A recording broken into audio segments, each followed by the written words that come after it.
Assalamualaikum warahmatullahi wabarakatuh.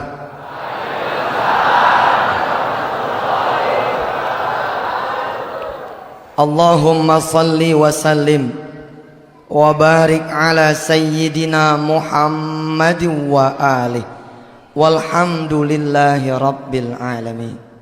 Pak, kalau Bapak sakit, kemana Bapak melangkah? Ke dokter, berobat ya. Sampai dokter, tuh dokter kagak taunya malah nanya sama kita. Apa pertanyaan tuh dokter? Sakitnya? Berarti kita datang sama yang kagak tahu tuh. Ya. Buktinya dia masih nanya sama kita. Terus kalau kita punya motor, mobil rusak, kemana kemudian kita datang? Bengkel. Sampai bengkel, tuh bengkel juga malah nanya sama kita. Apa pertanyaan tuh bengkel? Apanya yang rusak? Setelah kita cerita, baru dia bekerja. Terus pertanyaan ketiga, kalau kita lapar, apa yang kita cari? Makanan. Kalau kita haus, minuman. Berarti terakhir pertanyaan kelima, kalau kita punya motor bannya kempes, gitu, kempes, kemana kita datang? Ke tukang tambal ban. Begitu kenalnya kita dengan tukang tambal ban, begitu kita punya masalah yang ada kaitannya dengan dia, langsung connect ke dia. Apa tuh artinya buat kita? Ini pertanyaan tauhid tuh tadi. Berarti kalau kita punya masalah, kita punya keinginan, kita kagak datang sama Allah, kita tidak menghadap kepada Allah, tuh tandanya kita tidak mengenal Allah sebaik kita mengenal dokter ketika kita sakit. Kita tidak mengenal Allah sebaik kita mengenal bengkel untuk motor mobil kita yang rusak. Kita tidak mengenal Allah sebaik kita mengenal makanan ketika kita lapar, minuman ketika kita haus, dan bahkan konyolnya, kita tidak mengenal Allah sebaik kita mengenal tukang tambal ban buat ban kita yang kempes. Padahal kalau kita datang kepada Allah, Allah kagak perlu nanya sama kita. Kenapa? Karena dia sudah maha tahu. Kenapa dokter masih perlu bertanya? Kenapa bengkel masih perlu bertanya? Karena mereka menganggap kita yang punya badan, mereka menganggap kita yang punya motor, sehingga kita yang lebih tahu tentang penyakit badan kita, tentang penyakit kendaraan kita. Tapi Allah mah nggak perlu nanya, karena dia sudah maha tahu. Siapa yang sedang punya kesulitan? Siapa yang sedang punya masalah? Yuk kita belajar. Kita belajar dari kisah seorang sahabat nih, seorang kawan yang namanya Malik. Kita belajar dari dia, betapa dia berusaha menyelesaikan dia punya masalah. 3 tahun lamanya dia berusaha menyelesaikan dia punya masalah, nggak kelar-kelar. Tapi begitu dia datang kepada Allah, subhanallah, kun fayakunnya Allah berlaku. Innama amruhu idza arada syai'an ayyakula lahu kun fayakun. Kalau Allah sudah berkehendak, maka kehendaklah yang akan terjadi. Kalau Allah sudah bilang kun fayakun. Ada seorang kawan, sebut saja begitu, namanya Malik. Ini Malik sudah 3 tahun dia punya masalah yang enggak selesai. Apa masalahnya? 1, dia punya masalah utang. 2, dia punya masalah dengan istrinya. Yang 3, dia punya masalah dengan anaknya. Di tahun ketiga dia bermasalah. Dia memutuskan untuk bunuh diri. Jadi ketika dia udah nggak ketemu jalan penyelesaian masalahnya nih, subhanallah, dia kemudian memutuskan untuk bunuh diri. Dia bilang sama Allah, udah dah, ini penghabisan dah, habis udah nggak ada lagi jalan gitu. Sebagian bertanya, emang apa sih masalah yang sudah membuat Malik tuh kok mau bunuh diri? Tadi tuh 3 masalah tadi. Sebenarnya sederhana, tapi kalau kita tidak tahu kemana kita nyari pertolongan, Kalau kita tidak tahu, kemana kita nyandarin diri kita? Emang begitu nasibnya. Masalah kecil bisa menjadi bahaya. Jadi rupanya di tahun ketiga, ketika si Malik punya masalah, semuanya memuncak. Di tahun ketiga, di hari Minggu, ada rentenir datang ke dia punya rumah. Tuh rentenir ngomong begini sama si Malik, Lik, kalau lo nggak bisa nyiapin duit 15 juta, besok Senin jam 10, pilihannya cuma dua. Satu, lo kosongin rumah ini. Atau yang kedua, gue yang ngosongin di rumah. Sebenarnya nih, ya bukan juga masalah enteng sih. Tapi kalau urusan lagi pada terang, 15 juta barangkali masih bisa nyari kanan kiri. Tapi Malik udah gelap gitu. Dia cari pinjaman kanan mentok, kiri mentok, depan mentok, belakang mentok, putus asa dia. Kedatangan tamu yang pertama sudah membuat Malik itu bongkok gitu, agak nunduk gitu. Habis si rentenir datang, kemudian datang tamu yang kedua. Lah tamu yang kedua ini siapa? Tamu yang kedua ini istrinya. Rupanya istrinya sudah 2 tahun pisah ranjang, ibu. 2 tahun pisah rumah. Si istri datang. Apa kata si istri? Bang, kalau sampai besok abang belum juga tanda tangan surat cerai saya, kayaknya besok bakalan ada yang datang ngejemput abang dah. Mau dipaksa nih, begitu. Jadi besok jam 12 saya tunggu dah di pengadilan agama, begitu. Jadi kata tuh bini, jam 12 besok ditunggu di pengadilan agama. Kira-kira ini untuk tanda tangan surat cerai terakhir. Makin bongkok tuh, makin doyong tuh Malik, makin begini tuh. Kenapa emang bininya kok nuntut cerai? Oh, rupanya Malik sudah selingkuh, ibu. Jadi waktu dulu Malik jaya, waktu Malik banyak duitnya, Malik punya hobi 2, judi sama minum.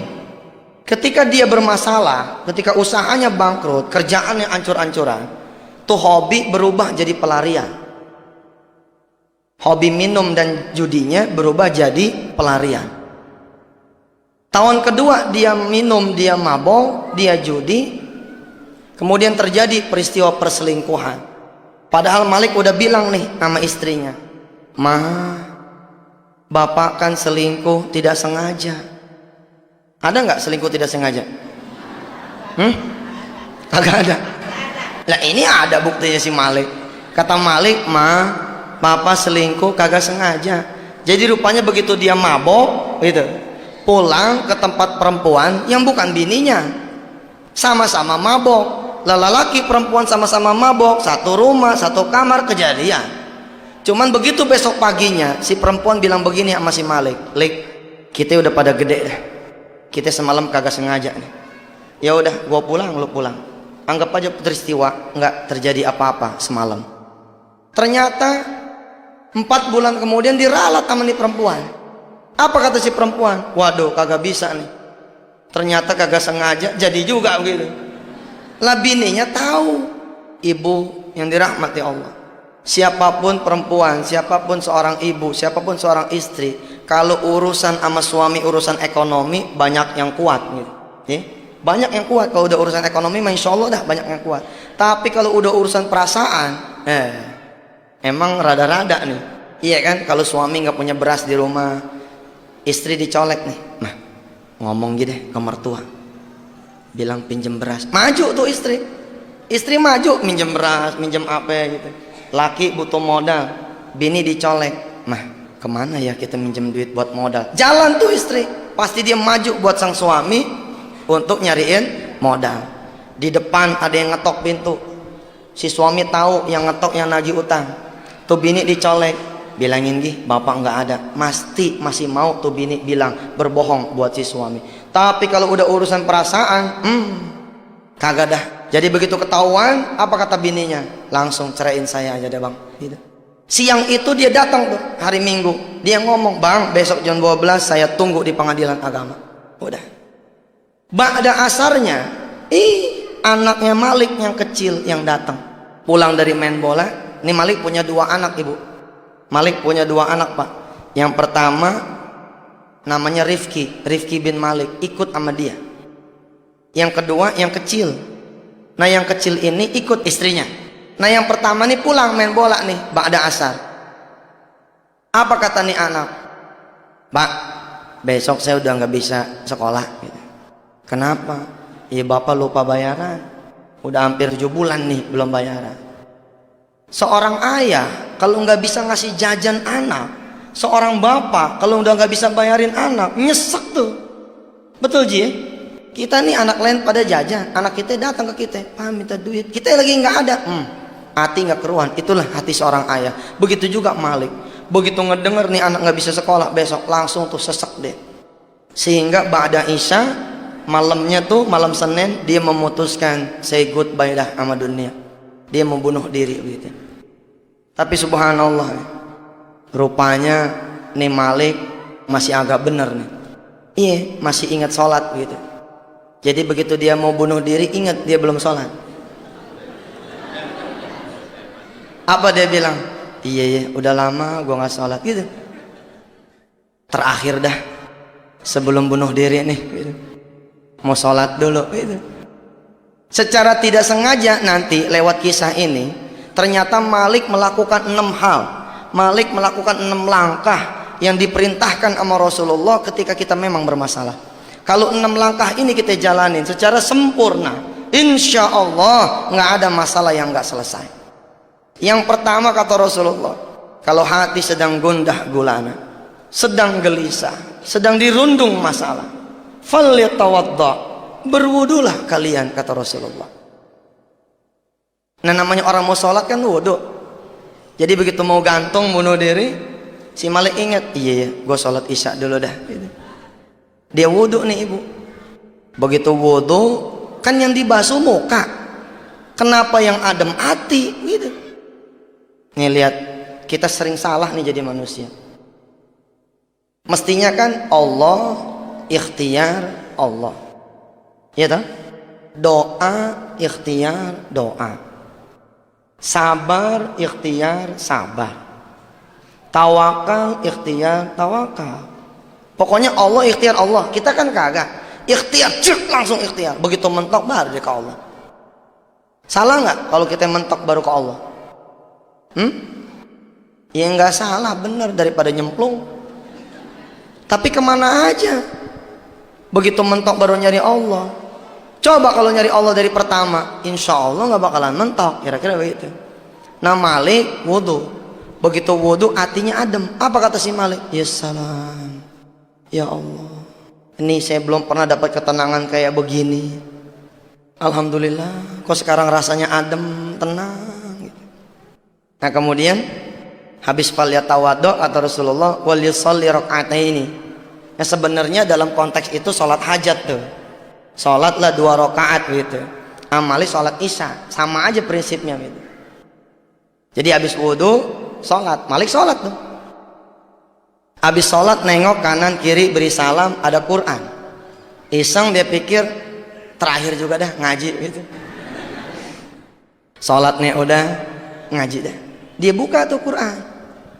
Begitu dia buka Quran, rupanya Allah sedang berkehendak sama dia nih. Allah sedang kepengen berkomunikasi sama yang namanya nih Malik.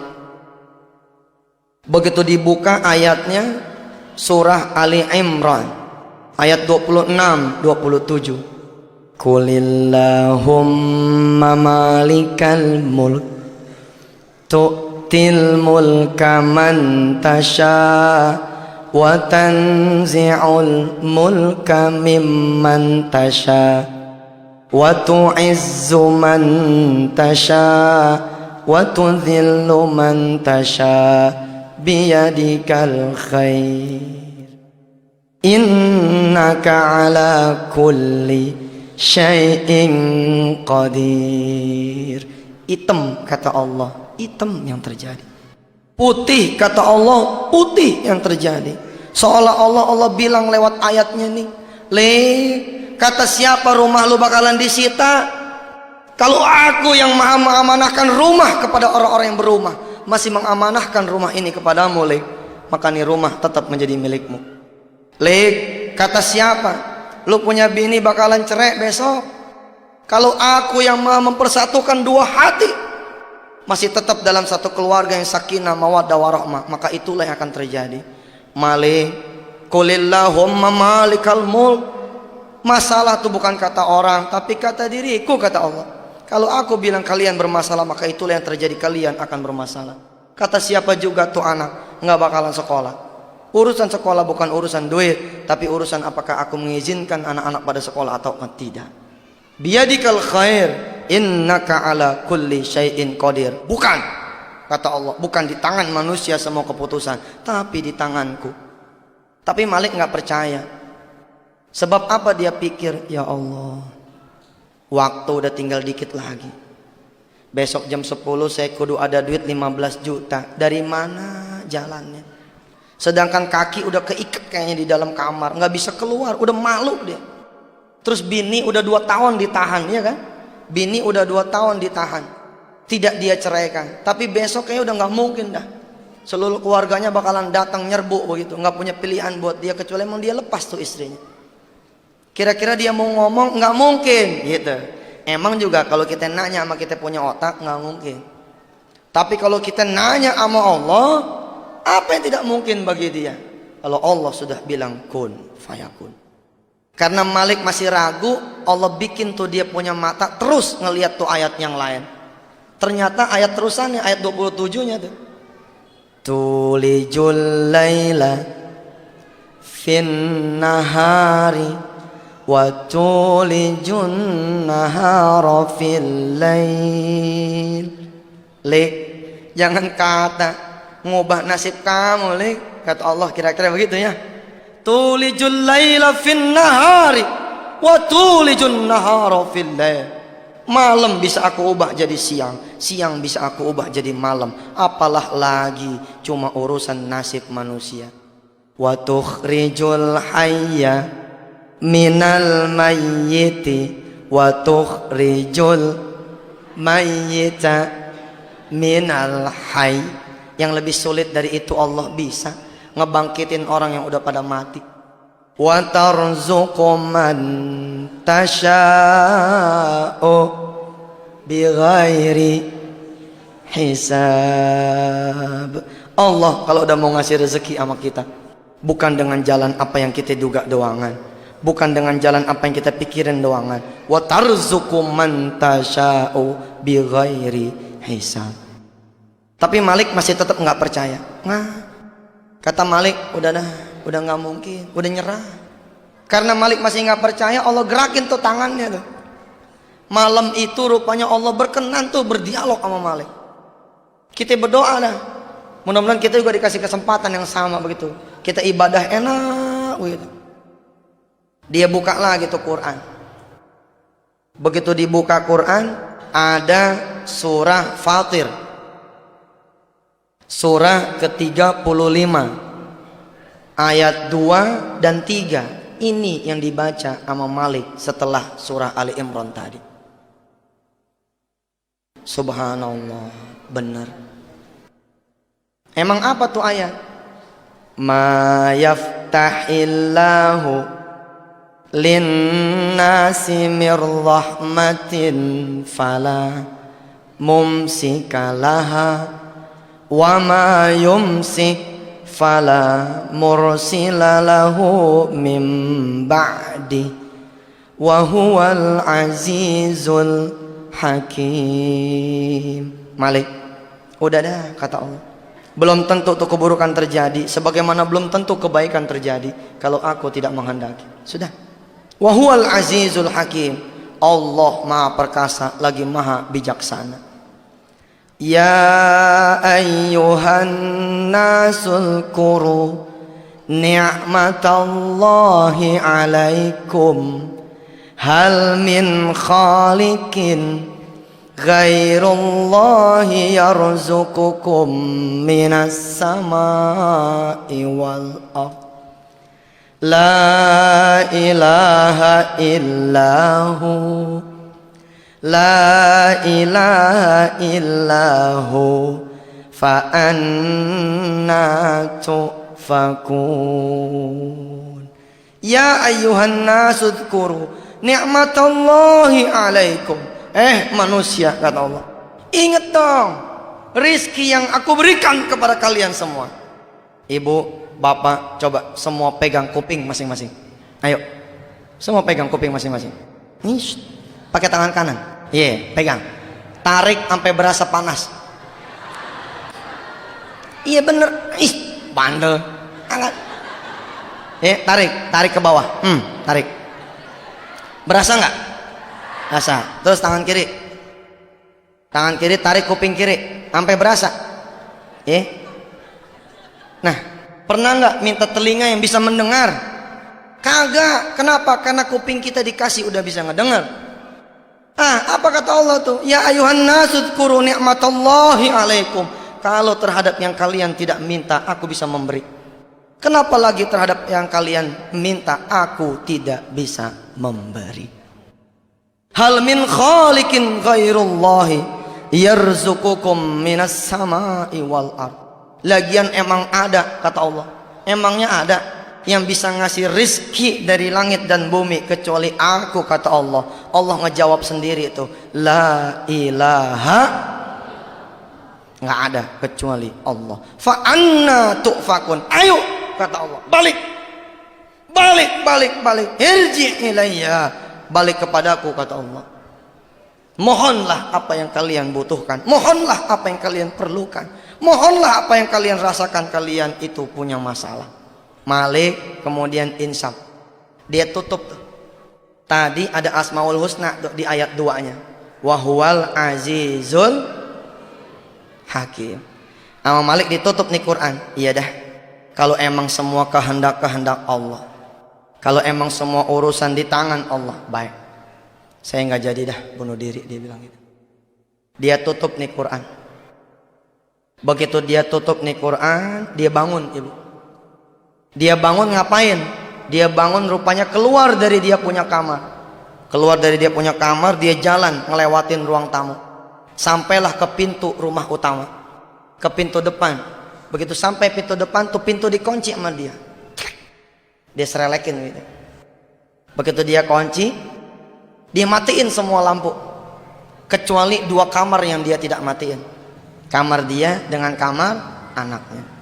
Langkah pertama Malik sudah lakukan, yaitu berwudu. Kenapa kita penting berwudu? Kita mau datang sama Allah, kita datang sama camat, kita datang ke wali kota, kita datang ke gubernur aja kita kudu siap. Kita mau minta sama Allah, pintu pertama paling kagak gitu, wudu dah, supaya kita bersih. Yang kedua Malik lakukan, yaitu sholat.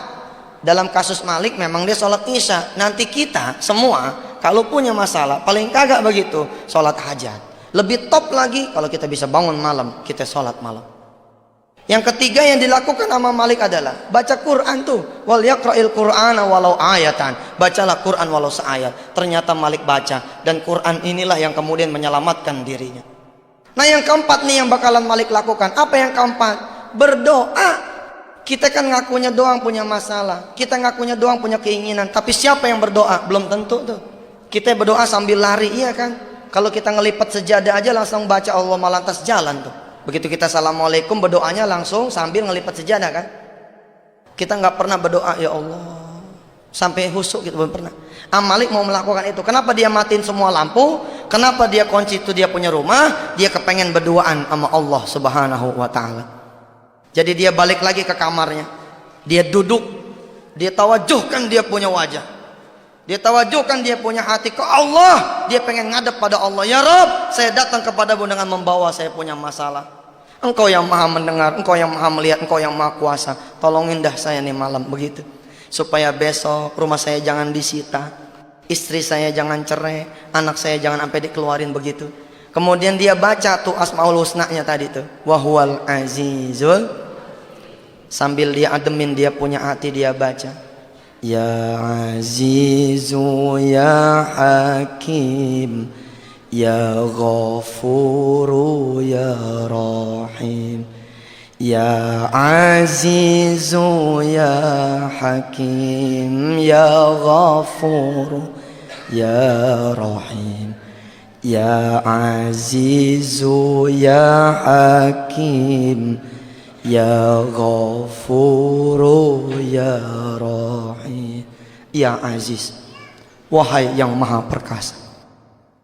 Boleh jadi menurut saya punya akal mah nggak bakalan bisa saya nahan nih rumah. Tapi kalau engkau yang maha perkasa bilang nih rumah tetap punya saya, pastilah rumah ini jadi milik saya.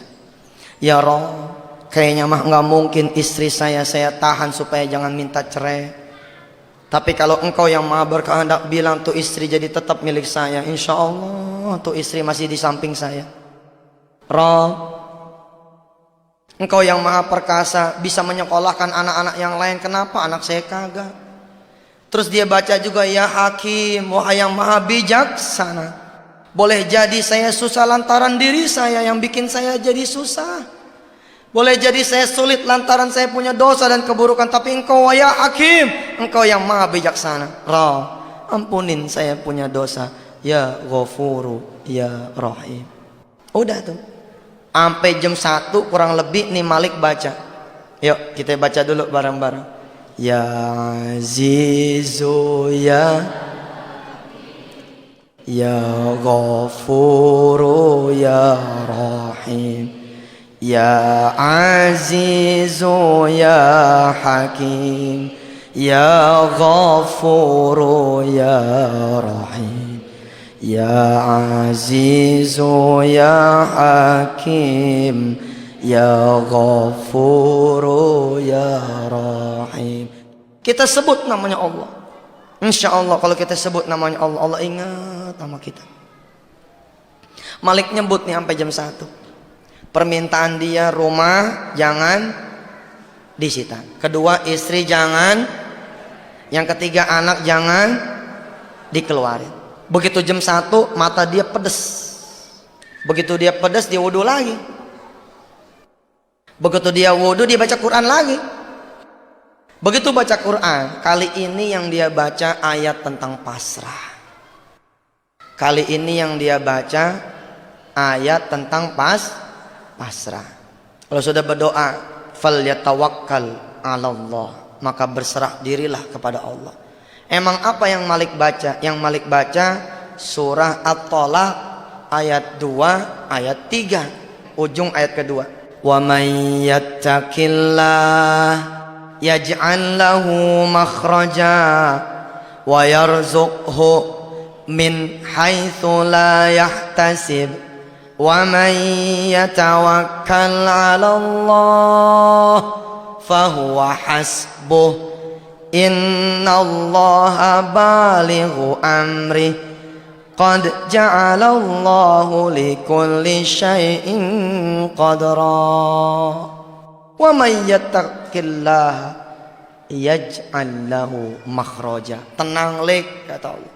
Yang penting masih itu bertakwa kepada Allah.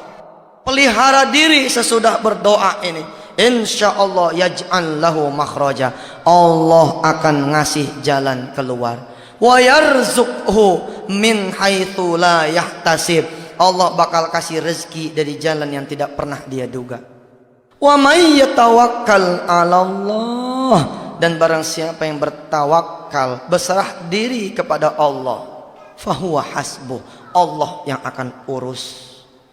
Innallaha balighu amri qad ja'alallahu likulli syai'in qadra. Permintaan Malik berubah tuh. Ibu, bapak, kan dia lakuin tuh wudu, terus sholat, terus baca Quran, terus berdoa. Yang terakhir dia pasrah. Begitu ketemu nih ayat, doanya berubah. Kalau di episode awal ba'da Isya sampai jam 1 dia minta supaya tuh rumah jangan disita, istri jangan cerai, anak jangan dikeluarin. Kali ini berubah. Doanya doa orang pasrah. Apa kata si Malik? Begitu dia lihat nih ayat begini, wa may yatawakkal, iya ya. Gua tobat baru nih malam, gua jadi orang benar baru nih malam, masa gua minta besok mau selesai? Iya dah, yang penting mas saya butuh ampunan Allah dulu aja dah, gitu. Dia pengen pasrahin semuanya. Masalah Malik yang pertama masalah apa? Masalah rumah. Maka rumah ini yang Malik kemudian pasrahin. Malik bangun ibu. Malik bangun dari sejadahnya, dia keluar dari kamar. Dia copot tuh kunci yang ngegantung di pintu depan. Dia copot tuh kunci, dia taruh di atas sejadah. Dia bilang sama Allah, Tuhannya Tuhan kita juga semua. Kalau sebelumnya Malik berdoa supaya rumahnya jangan disita, istri jangan cerai, kemudian anak jangan dikeluarin, kali ini berubah. Apa? Dia berdoa doa orang yang pasrah. Malik bangun dari tempat duduknya, dari sejadahnya, dia keluar dari kamar. Kemana? Dia menuju pintu depan rumahnya, ngegantung kunci. Itu kunci dicabut sama dia. Dia taruh kemudian di atas sejadah dia. Dia bilang sama Allah, apa kata si Malik? Ya Rob, iya dah, besok kalau turun tenir datang, gua bagi aja nih rumah. Kalau turun tenir datang, saya serahin aja deh nih rumah. Kalau emang engkau tidak mengamanahkan lagi nih rumah buat saya, nggak apa-apa. Yang penting kau redo ya Rob, engkau ngampunin saya punya dosa, dengan wasilah nih rumah engkau ambil ya Rob, gitu. Dia bagi tuh, besok dia mau pasrah. Jadi kira-kira begini, kalau tadi kan dia mau tahan dulu nih rumah, ini enggak, pokoknya rentenir datang mau dia bagi aja, ini ambil, gitu. Habis masrahin rumah, masrahin apa? Istri. Malik bangun, dia bangun lagi ke lemari. Di lemari ada kotak cincin yang tinggal sebelah. Iya, tinggal sebelah, sebab yang sebelah dibawa istrinya. Ini yang tinggal sebelah punya si Malik. Ini diturunin sama dia. Cincin kawin ini diturunin. Ditaruh sama dia di atas sejadah. Apa dia bilang? Cin. Iya, dia dialog sama dia, cincin. Apa kata si Malik? Cin, percuma lu ada, bini nggak ada mah. Percuma lu ada, bini nggak ada mah. Dia bilang gitu. Besok kalau emang istri saya nggak bisa lagi ditahan buat cerai, baik, besok saya akan pasrahkan kepada Allah. Saya tanda tangan aja dah. Nususnya akan saya kabulkan, kata si Malik. Nih cincin, si Malik niat sekalian mau dia pulangin dah ke bininya semua dah, gitu. Kan berdua tuh, yang satu dipegang sama istri kayak buku nikah gitu kan, satu dipegang sama laki. Jadi kata si Malik, nih cincin besok mau dibagi aja sama istrinya, hitung-hitung sebagai biaya iddah, biaya cerai gitu. Habis masrahin rumah, masrahin istri, masrahin apa? Anak. Ini jam udah mau 2:30 nih. Malik bangun lagi. Bangun lagi dia ke kamar anaknya. Si Rifki bin Malik lagi tidur. Lagi tidur nih anak. Dicium tuh sama si Malik. Apa kata si Malik? Ki, maafin ayah ya. Ayah udah jadi ayah yang kagak benar. Udah misahin lo dari lo punya adik. Udah misahin lo dari punya ibu.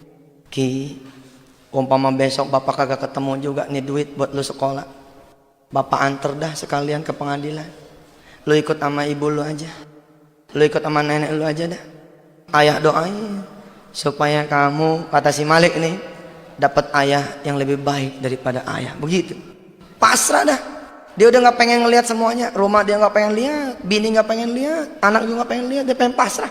Dia pengen keluar dari rumah dalam kondisi sudah. Kalau emang itu jadi penebus dia punya dosa, biar itu diambil sama Allah semua. Setelah pasrah, dia duduk lagi, dia merenung aja. Kali ini enteng dia punya badan. Enteng, sebab udah pasrahin semua. Yang keenam, yang terakhir, 6 langkah yang terakhir. Jadi langkah ke-6 yang terakhir, setelah pasrah apa? Ternyata masih ada satu lagi. Apa? Falyatasaddaq, dan bersedekahlah. Rupanya begitu Malik bilang, semua udah aku pasrahkan kepadamu ya Rob. Ingat dia, sebentar, kata si Malik nih dalam hati, kan yang diambil sama rentenir baru rumahnya, isinya mah enggak, gitu kan? Apa dia bilang? Baik. Jadi Malik nih secara sempurna ngelakuin 6 langkah ini nih. Baik dah, besok saya akan bagi-bagiin isi rumah ini sama siapa yang emang perlu. Mana yang butuh TV, ambil. Mana yang butuh tempat tidur, ambil. Yang mana butuh lemari sama isi-isinya, ambil. Keran juga kalau mau dicopot-copot. Pokoknya Malik pengen ngosongin rumahnya, pengen dia sedekahin semuanya. Pokoknya dia keluar pengen bawa pakaian doang begitu. Satu setel. Subhanallah. Mulai deh tuh menjelang subuh. Menjelang subuh kan suka pada tahrim gitu kan. Allahumma salli wa sallim zid wa tim wa an'im wa tafaddal wa barik di jalalika wa kamalika, dan seterusnya. Si Malik hatinya kan lagi hidup tuh. Biasanya sholat subuh nggak kedengeran. Emang juga kalau duit banyak mah jauh sama masjid. Kadang-kadang begitu. Begitu duit udah pada kagak ada, masalah udah deket, jadi cicak musola udah mulai rajin ke masjid. Ya nggak apa-apa sih, Allah mah terbuka aja pintunya, nggak pernah tertutup. Cuman nggak ada etika begitu. Kalau kita datang ke Allah wayahnya susah melulu, akhirnya Allah bikin kita susah terus. Supaya apa? Supaya kita balik terus ke Allah. Maka kata Allah apa lewat Rasulnya, ingatlah Allah ketika kalian senang, maka Allah akan mengingat kalian ketika susah. Ingat Allah ketika susah, Allah akan ingat ketika kalian senang. Begitu subuh memanggil, Allahu Akbar, Allahu Akbar, Malik jalan. Udah lama nih kagak ke musola, dia bilang. Udah lama nih kagak ke masjid, sholat dah. Sholat. Sholat subuh luar biasa tuh. Berasa enak kalau kita di masjid. Kenapa sholat subuh kagak enak? Kita sholat di rumah. Begitu kita sholat, bini pakai cuman daster doang, bolong lagi. Begitu kita ngangkat tangan Allahu Akbar, bini ngangkat tangan juga, lah begini. Ya kelihatan tuh yang bolong gitu kan. Bagaimana mau khusyuk? Begitu kita nungging, sujud, anak nangis, ya jajal dong sholat subuh ke masjid. Malah kalau boleh mah nih, sholat subuh yang pertama, umpama belum pernah sholat subuh berjamaah, jajal. Begitu sholat subuh berjamaah, sholat di Istiqlal sana. Iya biar enak begitu sholatnya, sambil berdoa. Mudah-mudahan nih sholat subuh seterusnya bisa di masjid begitu. Sholat nih Malik. Ibu, bapak yang dirahmati Allah. Wa may yatawakkal 'alallah fahuwa ini janji Allah. Kalau kita udah datang sama Allah, Allah pasti layanin, Allah pasti urusin. Begitu Malik ke masjid, sholat subuh, dia nggak langsung pulang. Kenapa nggak langsung pulang? Dia pikir dia pengen ngademin terus dah hatinya. Dia baca tuh surah Waqiah, dia baca, ya kan kata Rasulullah, kalau kita rajinin baca surah Waqiah habis subuh, insya Allah dah nggak bakal fakir jadi orang itu. Ya emang bagus juga daripada subuh tidur lagi kan, penyakit juga banyak. Baca, Malik baca tuh. Idza waqa'atil waqi'ah laisa liwaqa'atiha kadhibah khafidatur rafi'ah idza rujjatil ardu rajja wa bussatil jibalu bassa fakanat haba'an mumbatha. Terus dia baca. Jam 6 dia turun dari masjid. Jam 6 dia turun dari masjid, udah apa dia baca dah? Udah Tabarok dia baca. Al-Mulk, Tabarok, Yasin dia baca. Jam 6 dia turun. Begitu dia turun melangkah, ada bayangan. Ada bayangan di depan rumah dia ada orang nungguin. Itu jantung copot tuh. Jantung kan di sini nih. Itu turun ke pusar tuh. Kenapa turun ke pusar? Si Malik mikir itu rentenir yang datang. Apa dia bilang? Subhanallah, kelewatan bener. Kan janji jam berapa? Janji jam 10. Lah, jam baru jam 6. Jam 6 juga kurang, masih gelap kata si Malik. Kok udah datang kelewatan bener sih ya Allah. Masih ada 3 jam nih. Tapi hatinya udah hidup. Kalau hati nggak hidup takut, tapi kalau hati hidup berani. Apa kata hatinya Malik? Memerintahkan si Malik punya kaki, memerintahkan si Malik punya badan, maju. Apa bedanya jam 10 sama jam 6 begitu? Kalau emang Allah bakalan ngambil, apa bedanya? Lu maju dah, maju. Bismillah dah. Iya bener, lebih cepat lebih baik dah. Lebih cepat lebih baik. Ingat nggak ayat yang tadi dibaca di awal oleh si Malik? Tulijul laila. Ayo baca. Fin nahari. Terus? Fil lail wa tukhrijul hayya minal mayyiti wa tukhrijul mayyita minal hayy wa tarzuqu man tasya'u bighairi hisab. Rupanya nih Malik ternyata dapat rezeki yang nggak diduga. Begitu dia ketemu sama nih tamu, ternyata nih tamu bukan rentenir, melainkan teman lamanya. Begitu dia lihat ternyata yang datang teman lamanya, tuh jantung yang udah dipusar naik lagi ke atas. Naik lagi ke atas, set, naik lagi. Apa kata si Malik sambil melok nih tamu? Ya Allah, gue pikir siapa lo? Itu. Ayo dah, masuk. Begitu masuk ke dalam, ditawarin sama si Malik, mau minum apaan nih? Mau teh manis, mau bandrek, mau kopi, tapi air putih aja ya. Bini gue lagi nggak ada, kata si Malik gitu. Ditanya sama tamu, kemana bini lo? Lagi main tuh ke rumah mertua gitu, lagi main ke rumah ibunya gitu. Dia nggak bilang bahwa dia lagi proses cerai. Nah itu kan aib, nggak boleh kita cerita sama orang lain gitu. Udah, si tamu mesen teh manis. Kata si tamu, sekalian deh ya Indominya gitu. Ya namanya request dari tamu, ya sebagai tuan rumah kan kudu ngelayanin tamu. Dia ke dapur, dia seduh tuh teh. Terus sambil nangis tuh Ji, nyeduh teh dia. Nyeduh Indomie sambil nangis. Apa dia bilang? Kalau ada bini mah gak begini, ini judulnya. Makanya tuh Pak, kalau bini lagi ada jangan disia-siain. Begitu tuh, mau ngerebus mie sendiri, nyeduh teh sendiri, bener. Saya termasuk yang sayang gitu sama istri saya, begitu katanya. Kalau pulang datang nggak ada istri saya, nyari saya, kemana nih mama? Iya, bener. Merasa kehilangan begitu. Istri saya apalagi, dia takut kehilangan model ini.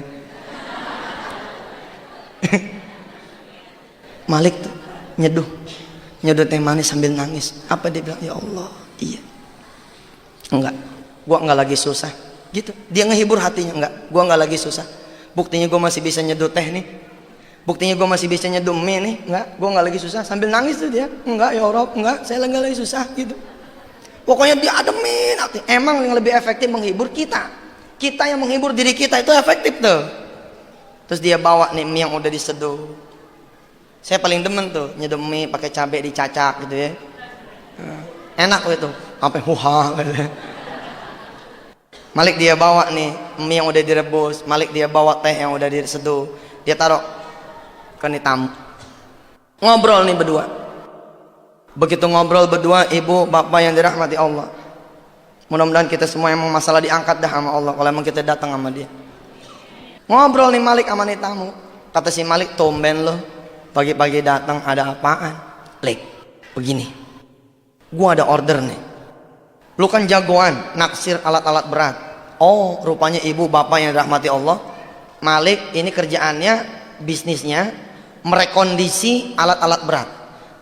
Namanya beli second, dia baruin, kan duitnya jadi banyak tuh. Rupanya ada orang-orang yang tidak tahan dengan dunia. Begitu dunia di tangan jadi lupa. Malik termasuk yang begitu. Tapi kan Malik masih tetap jagoan alat berat. Nah temannya datang ke dia bahwa di luar kota, di luar Jawa ada yang mau lelang alat berat, kalau tidak salah di Riau.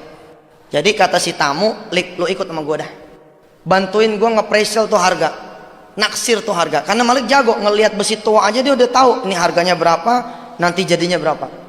Apa kata si Malik? Enggak. Kok enggak? Nah, lagi males nih. Bener loh ibu bapak, kalau keluarga lagi ancur-ancuran mang males gitu. Kita nih para bapak, para ayah, mati-matian kita berusaha bekerja. Buat siapa coba? Buat bini, buat anak gitu kan.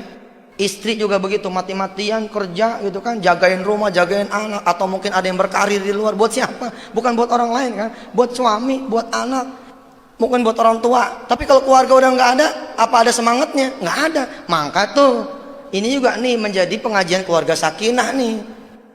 Hati-hati, lagi adem punya keluarga, jangan disia-siain. Kalau udah nggak ada, kita yang nyesel. La in syakartum la azidannakum, wa la in kafartum inna adzabi lasyadid. Apa kata si Malik? Kagak, gua nggak mau pergi dah. Lagi nggak pengen bisnis. Aduh Li, bantuin gua dong. Ini sayang nih kalau lewat. Nanti gua jadi rugi banyak kalau lu nggak ikut gitu. Si Malik karena nggak mau, iseng mulutnya. Apa kata si Malik? Gini, kalau emang situ mau saya pergi, siapin dah duit pagi ini 50 juta cash di meja gua gitu. Kirain si Malik temennya nih nggak bakalan ngiyain. Di mana ada orang kerja duitnya duluan, di mana juga belakangan duit. Tapi di luar dugaan Malik, emang watarzuqu man tasya'u bighairi hisab. Apa kata si tamu? Lik, begini, kalau 50 juta mah kagak ada. Tapi kalau 25 juta mah insya Allah pagi ini cash bakal saya siapin. Kesedek tuh si Malik. Dia juga lagi makan mie, lagi ngetek, kesedek gitu. Sebentar, kata si Malik. Coba yang tadi diulang. Iya dong, kan dia butuh duit berapa? Dia butuh duit berapa? 15 juta. Lah pagi-pagi ada yang datang nawarin duit 25 juta. Apa kagak kesedek tuh? Yang tadi Mas tolong diulang. Lek, kalau gocap mah nggak ada diulang. Tapi kalau jigo, yuk. Kalau nanti nih ATM buka, kita ambil deh tuh duit tunai. 25 juta insya Allah dah ada pagi ini. Apa kata si Malik? Jadi dah berangkat. Lihat, masalah pertama selesai, coret. Masalah rumah beres. Kenapa? Malik dapat duit 25 juta, rumah mah 15 juta. Tinggal berapa masalah lagi? Tinggal 2. Nih kehebatan Allah. Allahu Akbar. Allah yang maha besar. Kalau Allah udah kepengen selesai masalah kita, nggak pakai satu-satu, nggak pakai diurai satu-satu kayak benang, nggak. Allah geprak aja langsung. Bener tuh, selesai satu malam. Begitu. Kun fayakun Allah terjadi sama Malik di pagi itu. Wasilah apa? Sabab malamnya. Kemudian dia datang kepada Allah dengan sempurna. Tinggal 2 masalah. Otak kita ini nggak kebedah. Oke lah ya, kalau masalah rumah selesai lah ya. Tapi kalau masalah bini, bagaimana cara nyelesainnya? Ternyata ilmu kita bukan ilmu Allah. Kalau ilmu Allah mah tidak terbatas. Subhanaka la ilma lana illa ma'allamtana innaka antal alimul hakim. Rupanya Allah juga selesaikan masalah bininya. Ingat cerita di awal tadi, Malik punya anak berapa? 2. Anak yang pertama ikut sama si Malik tuh yang mau dikeluarin. Anak yang kedua ikut sama bininya. Anak yang kedua ikut sama bininya.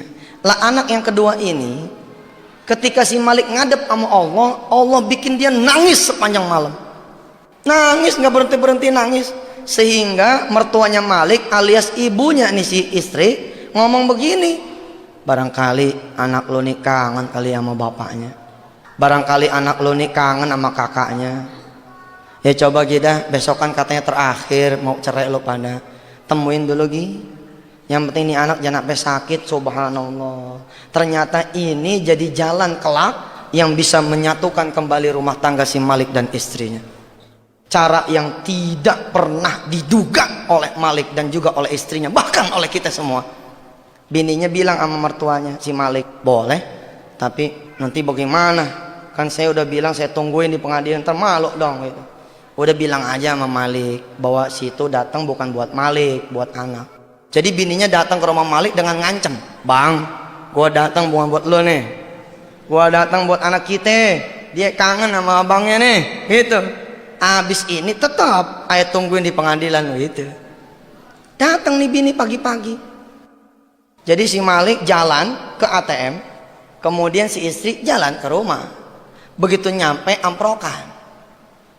Duluan nyampe si Malik, duduk, tamunya duduk, nggak lama bininya ngasih salam, assalamualaikum gitu. Bininya udah ngancam, awas nih. Pokoknya gue mau bilang ini bukan buat situ, ini buat anak kita gitu.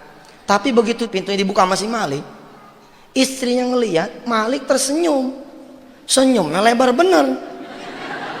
Ya kayak gitu dah tuh. Nggak pernah dia lihat nih. Iya dong, walaupun pisah ranjang, pisah rumah, tahu dia monitor, koyok di mana-mana. Iya di sini satu-satu, kadang-kadang satu koyok dibelah jadi 12 tuh, taruh di tempel. Ini ketawa lebar bener, bingung istrinya. Ada apa nih kok suamiku pagi-pagi tertawa riang bener, tersenyum lebar betul. Belum hilang rasa penasarannya, keburu dipelok sama si Malik. Apa kata si Malik? Alhamdulillah mah kita selamat gitu. Makin bingung si istri. Selamat apa ya bang? Abang dapat duit nih 25 juta jigo pagi ini. Lu kan tahu rumah kita diincar sama rentenir gara-gara duit 15 juta. Pagi ini selamat dah. Nih duit 15 juta nanti lu pegang, lu bayar tuh rentenir. Nanti katanya dia mau datang jam 10, kita duluin aja dah. Kita datang bayar 15 juta supaya dia nggak datang lagi kemari buat selama-lamanya. Terus di 25 juta ini sebagai ongkos abang nih katanya ke Riau bantuin tuh tamu. Abang mau ngepresial alat-alat berat. Nih duit sisanya berapa tadi? 10 juta kan? Si Malik ngomong begini, ini masih ada sisa 10 juta. Sisa 10 juta kita bagi 2 dah. 5 juta buat ongkos abang ke Riau. Yang 5 juta lagi lo pegang dah buat urusan anak-anak. Selama abang ke Riau, jagain nih rumah ya. jagain anak-anak ya. Apa kata si bini? Iya bang, iya.